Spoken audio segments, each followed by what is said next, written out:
За их хурлаас ерөнхий сайд болон засгийн газрын гишүүдэд 24 удаа асуулга асуусны 22-ыг нь ардсан намын бүлгийн гишүүд бол асуусан байна. За мөн 6 удаа бичгээр асуулт тавьсны 5-ыг нь ардсан намын бүлгийн гишүүд тавьсан. За ингээд ардсан намын бүлгийн тайлантай холбогдлолтой мэдээлэл материалуудыг манай ажлын албаны дарга Болдоотроос та бүхэн хэвлэлийн баг хурлын дараа бас авч олно. За ингээд өнөөдрийн бас хэвлэлийн баг хурал зарлан хуралдуулж байгаа ингээд шаардлага нь сүүлийн үеэр бас хэвлэл мэдээлэлээр гарч байгаа зарим асуудлууд дээр ардсан намын бүлгийн байр суурийг бол тодтогын зүйтэй гэж бид бүхэн үзсэн.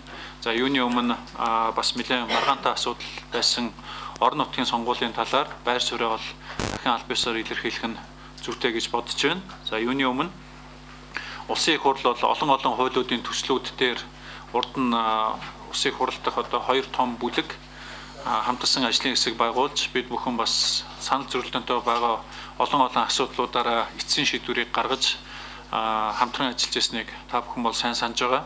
За орон нутгийн сонгуулийн хуулийн асуудлаар ялангуяа орон нутгийн сонгуул их хурлын сонгуультай нэг өдөр болох уу тусдаа салж явах уу гэдэг энэ асуудлаар үндсэндээ бол 2 бүлэг байр суурийг бол нэгтгэж чадаагүй. Тэгээ улсын их хурлын дээр байгуулагдсан хамтарсан ажлын хэсэгчдэр 2 бүлгийн хооронд байгуулсан ажлын хэсэгчдэр эцсийн шийдлээ олж чадаагүй учраас их хурл өөрийнхөө боломжийг үндсэндээ шавхаж дууссан байна. Их хурл боломжоо шавхаж дууссан учраас одоо хүчин төгөлдөр үйлчилж байгаа тэр хуулийнхаа биелэлтийг бид нар хангаж ажиллахаас өөр арга зам үлдсэнгүй гэдэг энэ дүгнэлтэнд ардсан намын бүлэг хүрсэн гэж ингэж ойлгож болно.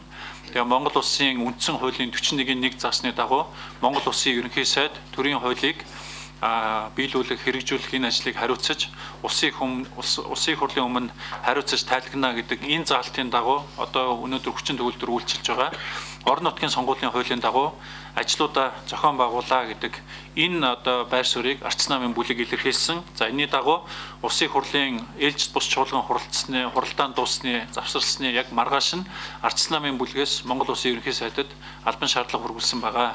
Хуулийн энэ одоо зүйл заалтуудыг хэрэгжүүлэх ажиллагаа, биелүүлэх ажиллагаа зохион байгуулж биелэлтийг хангаа гэдэг. За Монгол Улсын засгийн газар хаврын чуулганы үеэр хуулийн одоо биелж шаардлагад ийм асуудлууд хүндрэлтэй байна. Энийг ингэж шийдъя гэдэг ийм асуудлууд байвал улсын их хурлд бол оруулж ирэх ёстой. Улсын их хурл бол түргэн шуурхай шийдвэрээ гаргах ёстой гэж ингэж үзэж байгаа. Хоёр одоо сонгуул хамт явах уу үгүй юу гэдгээс бусад асуудал гэсэн үг. Энэ хамт явах уу, салгаж явах уу гэдэг дээр үндсэндээ улсын их хурл өөрийнхөө болцоотой бүх одоо боломжийг шавхаж дуусаад байна гэдгийг бас та бүхнийг ойлгосоо гэж ингэж хүсэж байна. За энэтэй холбогдуулаад бас ардсан намын бүлгийн гишүүн, улсын их хурлын гишүүн, арднаас өмбөрлийн гончид орж гишүүн ерөнхий сайдад бас албан ёсоор асуулга тавьж байгаа. Энэ орон нутгийн сонгуулийн хуулийг хэрэгжүүлэхтэй холбоотой хуулийн биелэлтийг хангаж ажиллаач гэж. За улсын их хурлын сонгуультай холбоотой хуулийн дагуу өнөөдөр улсын бүртгэлийн ерөнхий газраас Монгол улсын бүх сонгогчдын нэрсийн жагсаалтыг өнөөдөр яг хуулийн хугацаанд нийтэд нь зарлах ёстой. За одоогоор сонгуулийн веб хуудсан дээр одоо удахгүй бид нар энийг ачаална гэсэн ийм одоо заалт өгж байгаа. Тэгээ өнөөдөр хуулийнхаа хугацаанд Монгол улсын сонгогчдын бүх нэрсийн жагсаалтыг гаргах байхаа гэж ингэж бодож байна. Сонгуулийн ерөнхий ороо сонгуулийн тойргийн болон эсгийн хороодоо байгуулсан. Харин орон нутгийн сонгуулийн тойргийн хороо байгуулах асуудал энэ одоо хүчин төгөлдөр үйлчилж байгаа хуулиар 1 сарын 25-ны дотор байгуулах ёстой. За их хурл дээр орон нутгийн сонгуульд нэмэлт өөрчлөлт оруулах нэ гэдэг энэ байдлаар бол хүлээгдээд энэ хуулийн хэрэгжилт бол хангалтаагүй хоцроод яваад байгаа. Тийм учраас засгийн газар холбогдох байгууллагуудад хандаж хуулийн энэ хэрэгжилтийг хангаж ажиллах ёстой гэж ардсан намын бүлэг үзэж байгаа. За ингээд хийх үндсэн мэдээллүүд бол дуусж байна. Ерөнхийдөө бол ардсан намын бүлэг өнөөдөр бол өдөр болгон албан бусаар бол хуралдаж бүлгийн гишүүд бол уулзалтаж байгаа. Яг тэгэхээр зэрэг одоо бол хаврын чуулганы бэлтгэлийг бид бүхэн хангах ёстой нэг талаас. За нөгөө талаас бол бас сонгуулийн ээжжид эхэлж байгаа учраас сонгуулийн бас бэлтгэл ажлуудыг хангах зорилгоор улсын их хурл ардсан намын бүлгүүд өнөөдөр бол өдөр болгон ажиллаж өдөр болгон хуралдаж байгаа гэдгийг бас би та бүхэнд дуулахыг хүсэж байна. Монгол улс маань хэтэрхий их ус төрчж байна. Сонгуулиар хэтэрхий удаан амьсгалж байна. Жишээлбэл тухайн сонгуулийн жил хавраас ахуулаад 100 нь улсын их хурлын сонгуул болдог. Намаржингаа ус төрчөөд намрын хамгийн сүүлийн сар орон нутгийн сонгуул болоод бүтэн сонгуулийнхаа жилийг бид нар ажил хийхгүй улс төрийн өрсөлдөөн хийсээр байгаа дуусдаг. Ирэх жилийн залгаад ерөнхийлөгчийн сонгуул үргэлжлээд явдаг.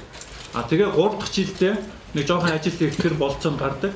4 дахь жил нь дахиад нэг бол хитрхи популизм хөөж сонгуультай бэлддэг. Эсвэл сонгуулийн үр дүнгээс айгаад ажил хийхээс айдаг. Ийм тогтолцоогоор бид нэр 4 жилээр одоо 5 сонгуулийн ард 20 жилийн ард бид нар гарсан байна.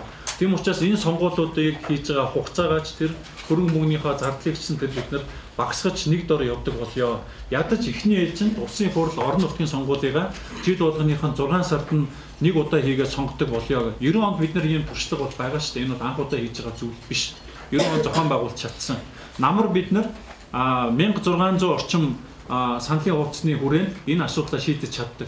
Тэн дээр нь их хурлынхаа 76 гишүүний асуудлыг нэмээд хийхэд яагаад зохион байгуулалтын хүндрэл яриад байна гэдэг ийм асуудлыг ардсан намын зүгээс тавьж байгаа. Тийм учраас энэ жилдээ энэ 2 сонгуул хамт хийе гэдэг шийдвэр бас 1 сарын өмнө, 1 өдрийн өмнө гараагүй асуудал. Энэ бол 2007 оны төгсгөл парламент судалтай бүх намуудын хамтан гаргасан шийдвэр. Энэ хуулийнхаа дагуу явъя л гэж. Хэрэгжүүлэх цорын ганц үүрэгтэй хүн нь бол Монгол улсын ерөнхий сайд. Тийм учраас ардчилсан намын бүлэг өнөөдөр Монгол улсад хүчин төгөлдөр үйлчилж байгаа хуулиудын хэрэгжилтийг хангаж ажиллах үүргээ битгий умартаараа гэдэг ийм саналыг Монгол улсын ерөнхий сайдад өргүүлсэн байгаа. Сонгуул болохоор намуудын асуудал гэж ойлгох болохгүй. Сонгуул бол Монгол төрийн асуудал. Эцэст батлагдсан орон нутгийн сонгуулийн хуулиар одоо энэ их хурлын сонгуул, орон нутгийн сонгуул хоёр хамт явах нэ гэдэг энэ ойлголт үндсэндээ 5 дахь жилдээ явж байгаа ойлголт шүү дээ. 2008 оны бүх шатны сонгуульд оролцсон хүмүүс ч гэсэн ийм ойлголттойгоор орж өөрийнхөө нэр дэвших энэ бүх үйл ажиллагаагаа хийж явсан хүмүүсээ. Тийм учраас энэ бол ерөөсөө шин зүйл заалтын асуудал биш. Хоорондоо ялгаатай байгаа тэр зүйл заалттай холбоотой хэсгүүд дээр энэ хууль гишүүн Лүндэ Жандсан нарын гишүүдийн өргөн барьсан тэр хуулийн төслийг өнөөдөр улсын их хурл баталчих юм бол тэр бүх асуудлууд ямар ч асуудалгүй болно. 2000 одоо орон нутгийн сонгуулийн хуулийн дотор байдаг орон нутгийн сонгуул 10 дугаар сарын тэр сүүлийн 7 хоногийн нэм гарагт явагдана гэдэг тэр заалт нь 2012 оны 1 сарын 1-ний өдрөөс эхлээд хүчин төгөлдөр босруулсан байна.